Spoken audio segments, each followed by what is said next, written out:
bem, eu peço que vocês abram suas Bíblias em Apocalipse capítulo 21. Nós vamos ler o 21 e parte do 22. Fiquem tranquilos, eu vou regendo os irmãos, né?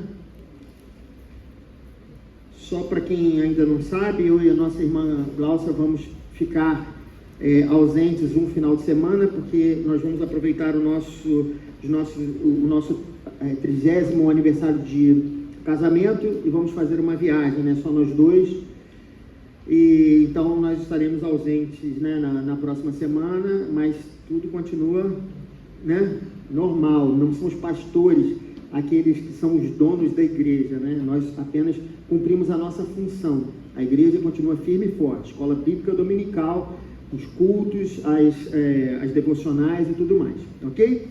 Muito bem, se você encontrou, eu peço que você fique de pé para que a gente faça a leitura da palavra do Senhor. Apocalipse capítulo 29, nós vamos ler do versículo... É que eu estou acrescentando novas coisas nessa profecia, então vocês já sabem para onde eu vou, né, queridos? Capítulo 21, do versículo 1 ao 9, e depois nós vamos do 22 até o fim, e depois do capítulo 22 até o versículo 6. Fica tranquilo, eu vou guiar vocês, tá? Muito número, né? Muito bem. Apocalipse capítulo 21, e a palavra do Senhor nos diz o seguinte: então vi novos céus e nova terra, pois o primeiro céu e a primeira terra tinham passado, e o mar já não existia. Vi a cidade santa, a nova Jerusalém, que descia dos céus da parte de Deus, preparada como uma noiva adornada para o seu marido. Ouvi uma forte voz que vinha do trono e dizia: agora o tabernáculo de Deus está com os homens, com os quais ele viverá. Eles serão os seus povos, o próprio Deus estará com eles e será o seu Deus. Ele enxugará dos seus olhos toda lágrima, não haverá mais morte, nem tristeza, nem choro, nem dor, pois a antiga ordem já passou. Aquele que estava sentado no trono disse: estou fazendo nova todas as coisas. E acrescentou: escreva isso, pois essas palavras são verdadeiras e dignas de confiança. Disse-me ainda: está feito, eu sou o alfa e o ômega, o princípio e o fim.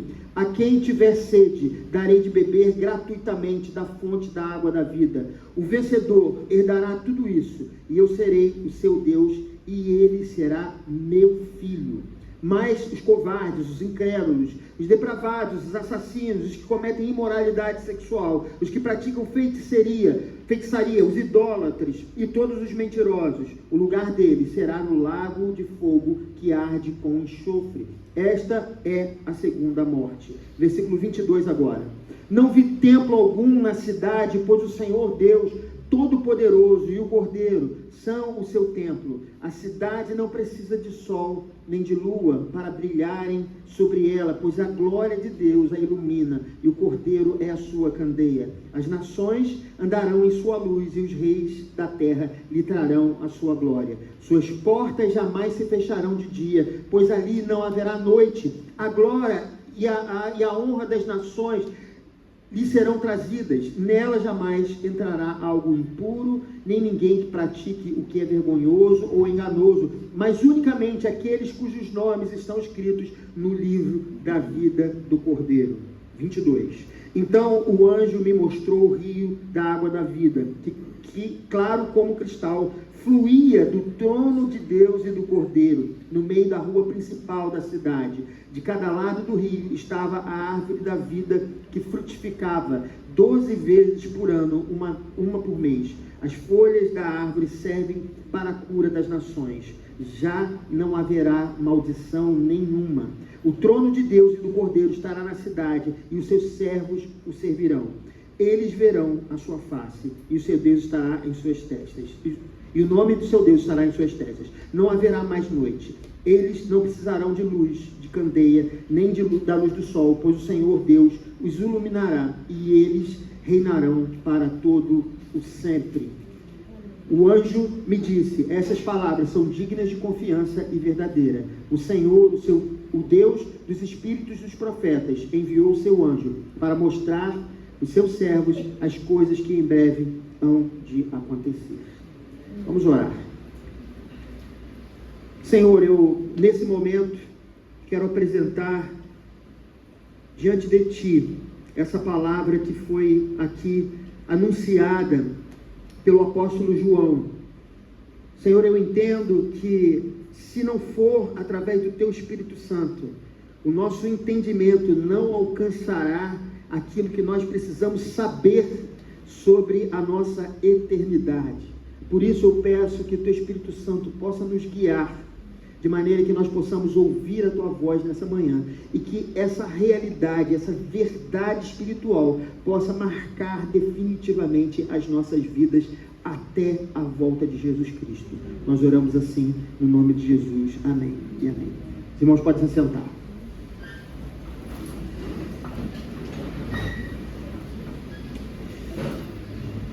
Queridos, eu confesso aos irmãos que eu tive uma experiência que foi muito dura para mim como pastor.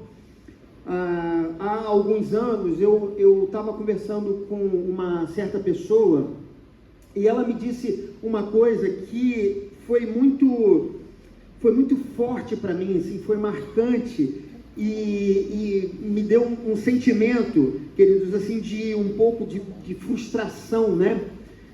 Que foi o seguinte: ela disse que uma determinada religião tinha sido a única que havia dado a ela uma resposta satisfatória sobre a eternidade. E aquilo bateu muito forte em mim, porque eu sei, queridos, eu já li a Bíblia, né? E a minha própria experiência pessoal com a palavra de Deus, o conhecimento de Deus, o Espírito Santo, né, que toca as nossas vidas e os nossos corações, isso me permitia ver que, na verdade, o Evangelho é a única resposta, de fato, para a nossa eternidade, aquilo que, de fato, vai saciar a nossa ânsia de vida, o nosso anseio pela eternidade. E, a partir daquele momento em que a pessoa me falou isso, esse incômodo ele foi crescendo no meu coração e eu comecei a tentar entender onde nós estávamos errando em nossa mensagem, o que nós estávamos pregando que não estava sendo suficiente para que as pessoas vissem que o Evangelho de Jesus Cristo é de fato a resposta para todos aqueles que desejam viver eternamente. Queridos, e se o Evangelho é a verdade, se a mensagem é uma mensagem de vida, por que as pessoas não têm se convencido dessa verdade? Onde tem sido o nosso ponto fraco? Queridos, a questão é que isso não tem acontecido. As pessoas não têm crido nessa verdade pregada por Evangelho, e o que eu percebi foi algo que me chocou bastante, mas é uma realidade. Muitos crentes, eles ou não creem ou não conhecem a parte mais importante da boa notícia do Evangelho. Muitas vezes nós vivemos a nossa vida, no nosso dia a dia, a gente vem para as igrejas, a gente volta para as nossas casas, nós temos todo um background, né, digamos assim, da nossa vida cristã, mas assuntos que são fundamentais, nós simplesmente ignoramos isso. E muitas vezes nós ignoramos, por exemplo, o verdadeiro motivo da encarnação, da morte e da ressurreição de Jesus Cristo. E esse tem sido o maior problema da mensagem evangelística pregada nos dias atuais.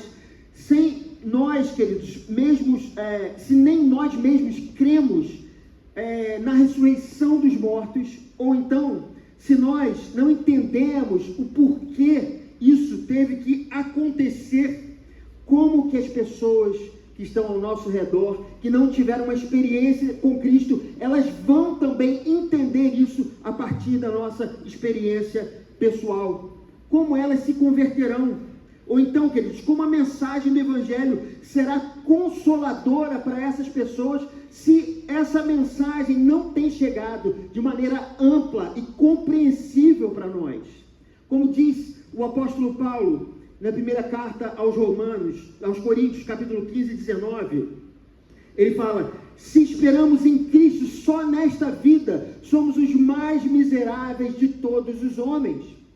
A mensagem, queridos, do Evangelho que tem sido pregado ultimamente é uma mensagem onde Jesus Cristo veio resolver os seus problemas de hoje, de agora. É o famoso Evangelho da prosperidade. E essa mensagem, ela parece muito sedutora, porque ela chama você a viver os benefícios dessa vida. Muito bem, mas o problema é que essa mensagem, ela não fala uma realidade na qual a Bíblia, hora nenhuma, ela se esquiva. A Bíblia nos diz que nós temos algo a ser vencido, que é a morte. Na verdade, todos nós estamos muito bem durante a nossa vida, mas chega um momento onde essa realidade bate à nossa porta. Não apenas porque nós um dia seremos chamados, mas porque pessoas que nós conhecemos e que nós amamos, um dia elas também serão chamadas. E esse evangelho que fala sobre uma bênção, sobre uma prosperidade aqui na terra, não fala sobre os flagelos que um dia todos nós teremos que enfrentar, queridos. Então, eu comecei, queridos, a pensar sobre isso nesse tempo, né? E, conforme eu disse a vocês, e uma questão que eu tenho observado, como pastor, eu faço muitos ofícios fúnebres, né? E eu me sinto chamado para isso. Toda vez que existe a possibilidade, eu entendo que o Senhor me deu isso como uma responsabilidade. Eu comecei a frequentar pelo ofício que eu desempenho, e de repente, queridos, eu comecei a notar que há uma falha em muitos, não em todos, mas em muitos dos nossos cultos fúnebres que nós fazemos. Isso tem sido algo que tem sido muito comum nos nossos dias, né? Eu comecei a perceber que muito daquilo que se fala no dia do enterro de uma pessoa, ela na verdade não serve de nenhum consolo. Ainda que você fazer elogios àquela pessoa que passou, né, seja importante, aquilo não é o suficiente para consolar os nossos corações. Dizer palavras bonitas e palavras poéticas também, honestamente, queridos, elas não servem para muita coisa. É comum a gente dizer que fulano está na presença de Deus, e essa sim é uma realidade. E foi exatamente aqui que eu comecei a perceber algo importante sobre a nossa fé. É nesse ponto que nós temos encontrado um problema que tem atingido a nossa geração. As pessoas estão tentando satisfazer a sede da existência, o desejo de viver e a dor da separação com apenas uma parte daquilo que nos foi prometido nas páginas das Escrituras. É verdade que nós, quando morremos, vamos para a presença de Deus, mas essa não é a eternidade. Esse não é o maior consolo, ainda que sim, isso seja um grande consolo. É muito bom saber que aquela pessoa amada que partiu, ela não está por aí, queridos, de alguma maneira perdida, né? A sua alma, ela não está perdida, vagando, sem ter conhecimento, noção de que ela de fato morreu, e aí ela vive daqui para lá, fazendo as mesmas coisas e tal, como pregam alguns. Ou então é muito bom saber que depois da nossa morte, nós não acabamos. É muito bom, é consolador saber que aquelas pessoas amadas são recebidas por Deus, entram no descanso e estão na presença de Deus, desfrutando as bênçãos de viver com o Deus Criador que enviou o seu Filho para morrer na cruz do Calvário, para que nós tivéssemos acesso à presença de Deus. É muito bom, é consolador de fato. E isso, queridos, não é pouco, e isso nos traz consolo. quer dizer, isso nos traz consolo. Não estamos acabados para sempre, ou então a nossa alma não está perdida, conforme eu disse. Nós temos a certeza do acolhimento de Deus. A palavra de Deus, queridos, nos garante que somos abraçados e acolhidos por Deus no momento em que nós nos separamos dos nossos corpos. Mas a promessa das Escrituras vai muito além do que normalmente tem sido pregado pelas pessoas.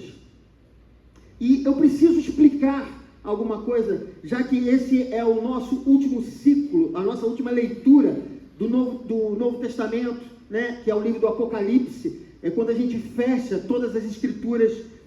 Nós precisamos nos lembrar o que a Bíblia nos fala sobre a existência humana. Deus, no Éden, criou o homem. O homem, ele vivia na presença de Deus. E não havia a possibilidade da morte. O homem, ele viveria para sempre com o seu Criador. Mas para que esse relacionamento ele funcionasse, Deus deu ao homem o livre-arbítrio, porque o homem não poderia ser forçado a viver com ele, porque o amor, ele pressupõe escolha, decisão. Por isso Deus dá essa ferramenta ao homem, que Deus não queria viver com máquinas, ou não queria viver como animais. Ele nos deu a capacidade de escolha. E o homem fez a sua escolha. Apesar de Deus avisar, não vá por esse caminho, porque o que você vai encontrar aí, você não vai gostar. O caminho que você trilhar é um caminho onde vocês vão encontrar todo tipo de flagelo, luta, dor, dificuldade e, principalmente, a morte. Não entre por aí. Mas o homem escolheu sair da presença de Deus.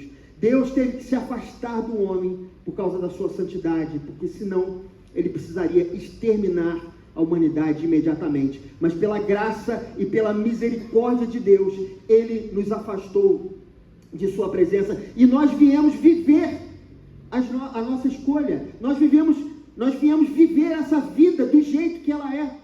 Toda a dificuldade, luta, opressão, doenças. João está gripado, né?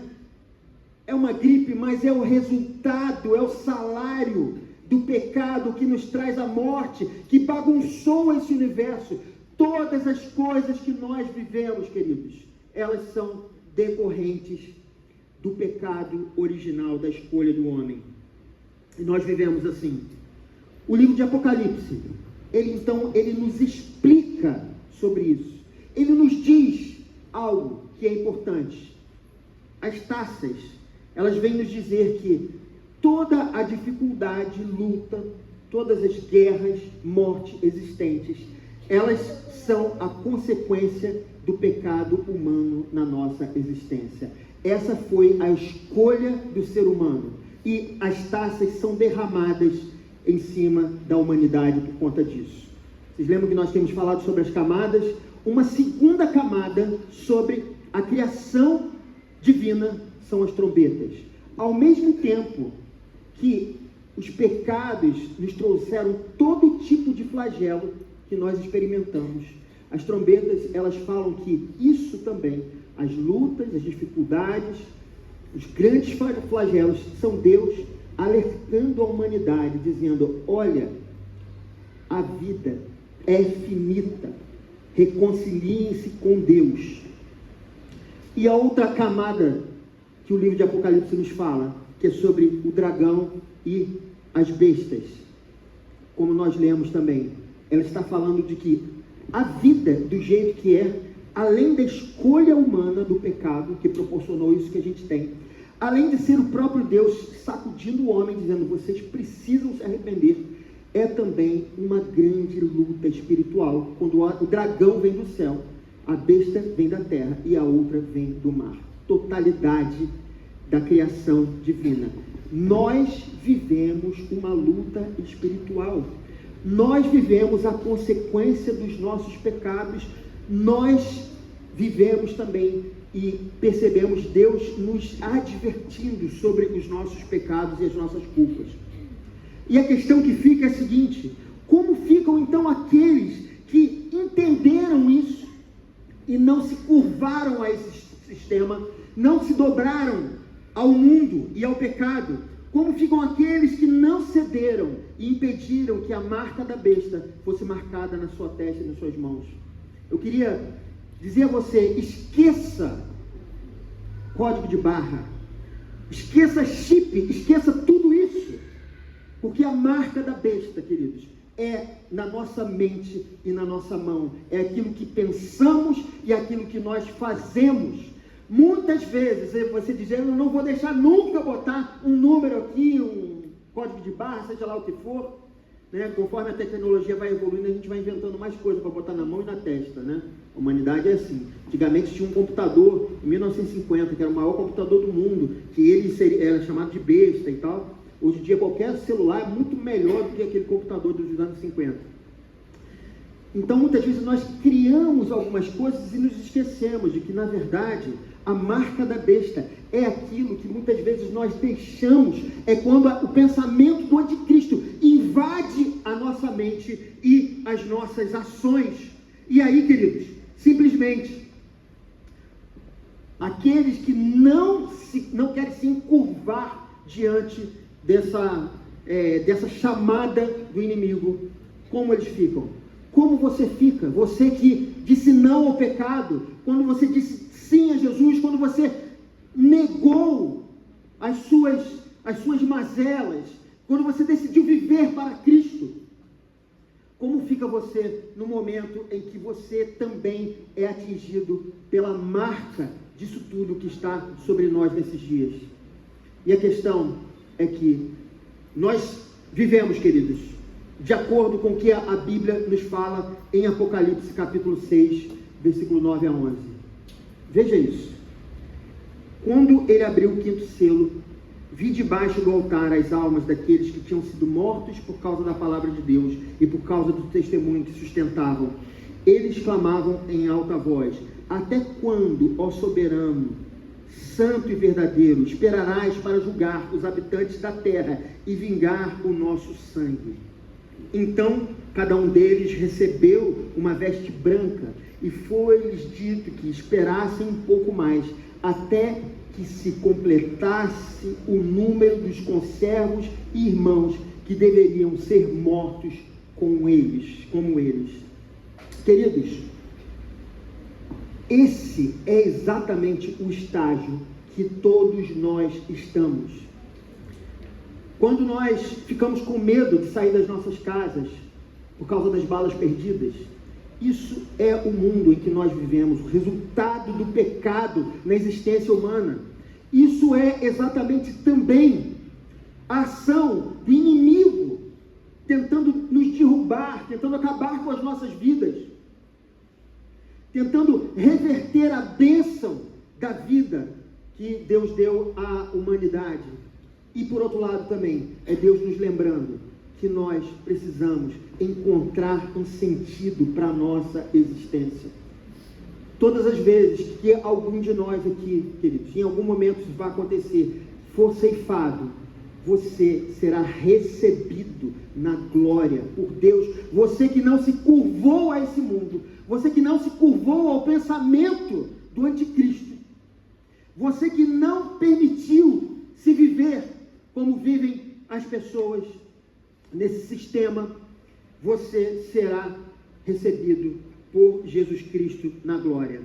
E é aqui, queridos, que algo acontece de maneira importante que nós precisamos saber. Entendam, quando isso acontecer conosco, isso não será um fator final, essa não será a eternidade. Esse é um momento no qual nós aguardamos a volta de Jesus Cristo. Isso é o que a nossa doutrina chama de estado intermediário. Essa é a vida após a morte. Mas existe uma vida depois da vida após a morte. Essa é a verdadeira vida na qual nós somos chamados, ainda que seja muito bom estar na presença de Deus.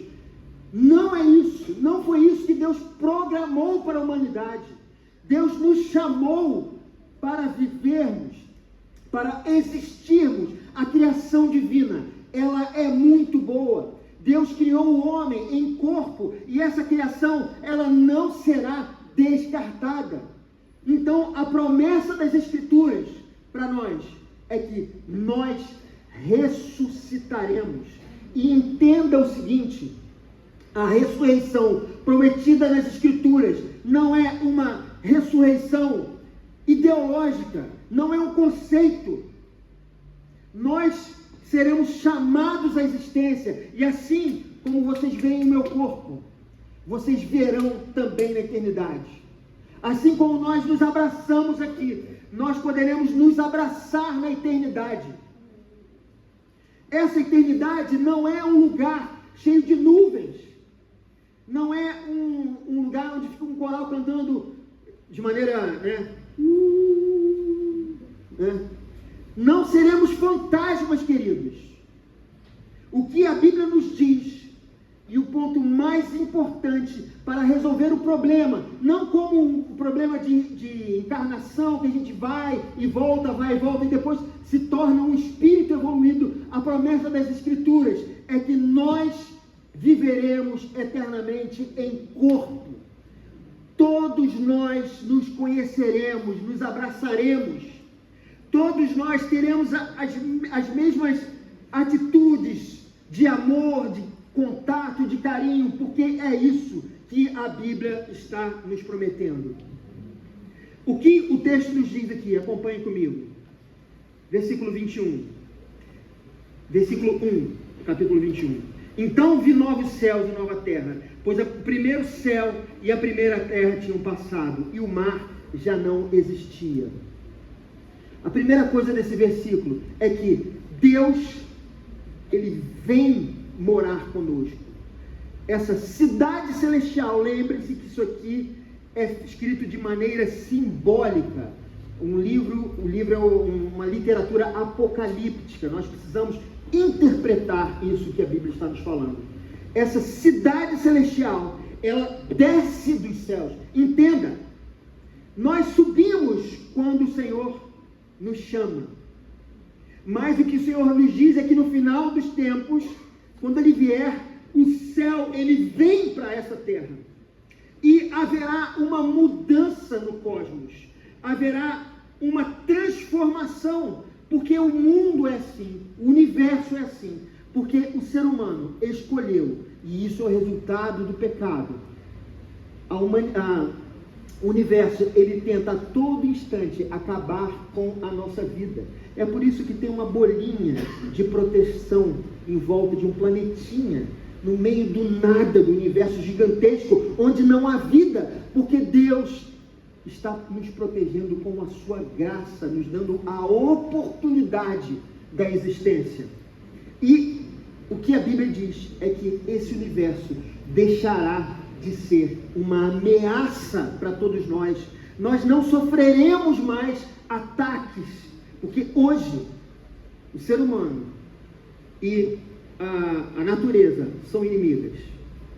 Qualquer tsunami, qualquer terremoto, qualquer grande tempestade, furacão, tornado, ele vem para devastar a vida humana. Mas isso não será mais uma realidade, porque novos céus, nova terra, um lugar onde o mar já não existia. O mar é símbolo da nossa existência. É através do oceano que nós conseguimos respirar.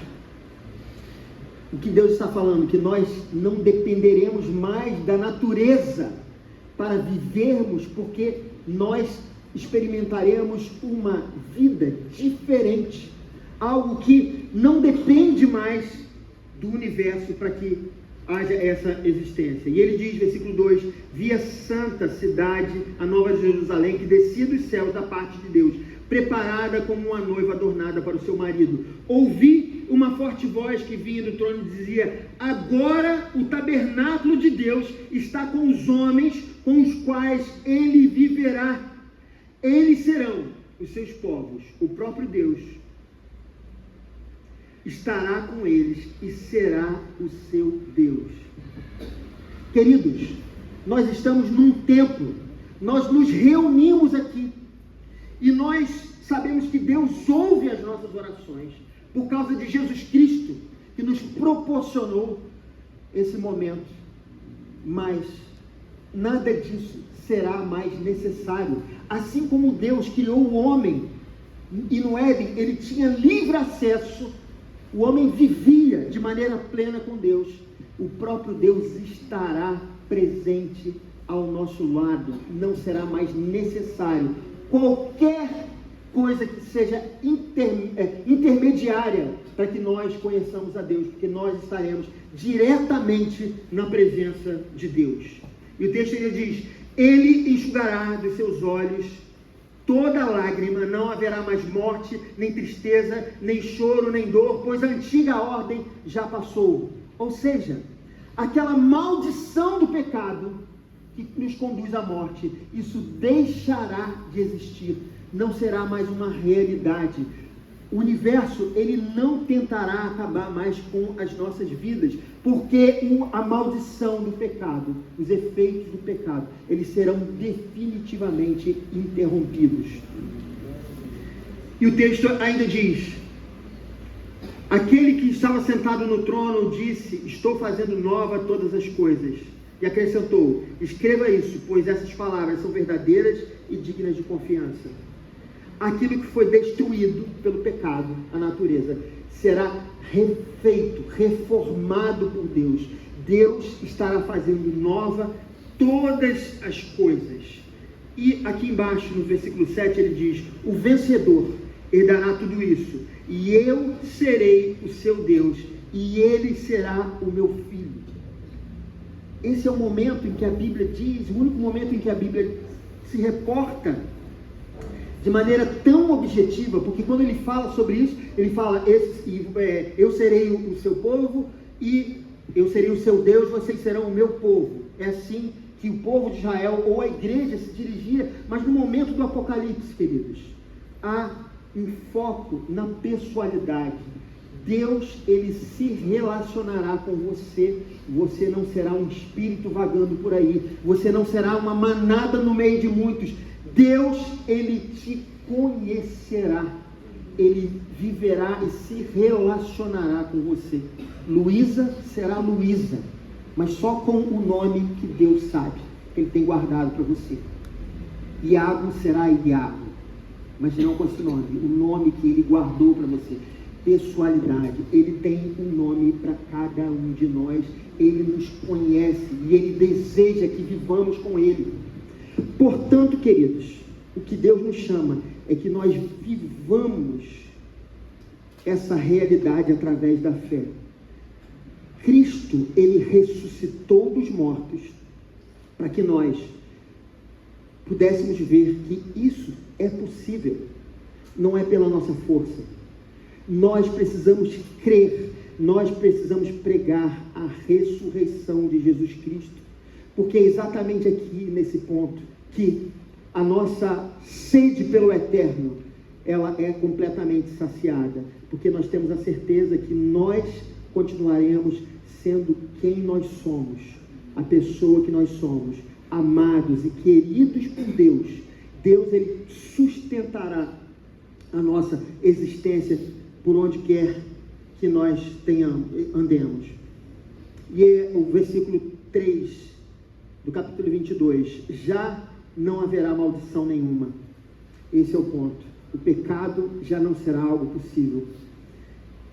Todas as vezes que nós nos desentendemos com algum irmão, isso é o resultado do pecado. Todas as vezes que, de alguma maneira, nós temos medo de sair de nossas casas, porque não sabemos se uma bala será encontrada por nós, né? A tal bala perdida será achada.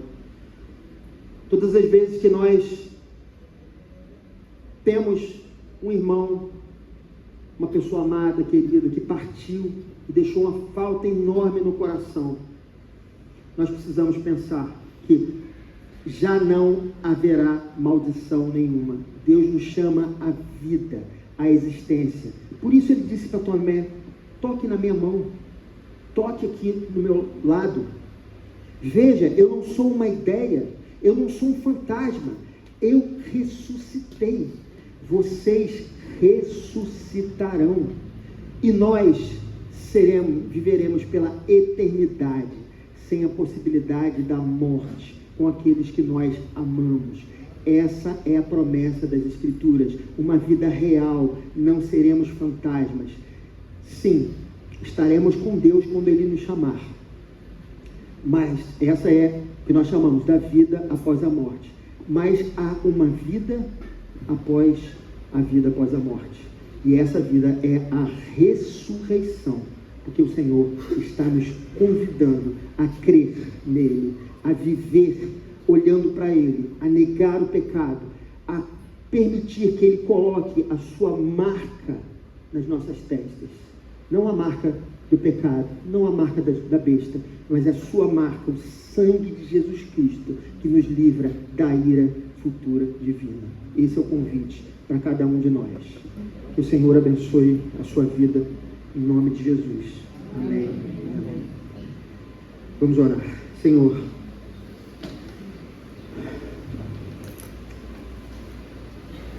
tenha misericórdia de nós, Senhor. Às vezes a gente fica só satisfeito com migalhas das coisas que são ensinadas nas Escrituras. Às vezes a gente vai até uma parte, a gente se sente satisfeito, mas o Evangelho, ele é tão completo, tão importante para nós. E nós oramos. Se há alguém aqui que não crê na ressurreição de Jesus Cristo e na ressurreição do corpo, na sua vinda, que o Senhor possa encher essa pessoa de certeza, de fé, que ela veja além das circunstâncias. Sim, hoje não é possível, mas nós cremos que o nosso Deus, o Criador do universo, aquele que fez do nada tudo isso que existe, Ele tem o poder de nos fazer ressuscitar, porque Ele nos criou, Ele nos trouxe à existência, e Ele tem poder para nos trazer de volta à existência, e fazer com que nós vivamos de maneira plena, viva diante dEle. E nós oramos, Senhor, para que essa certeza esteja no coração de cada irmão aqui presente. É assim que nós oramos, em nome de Jesus. Amém e amém.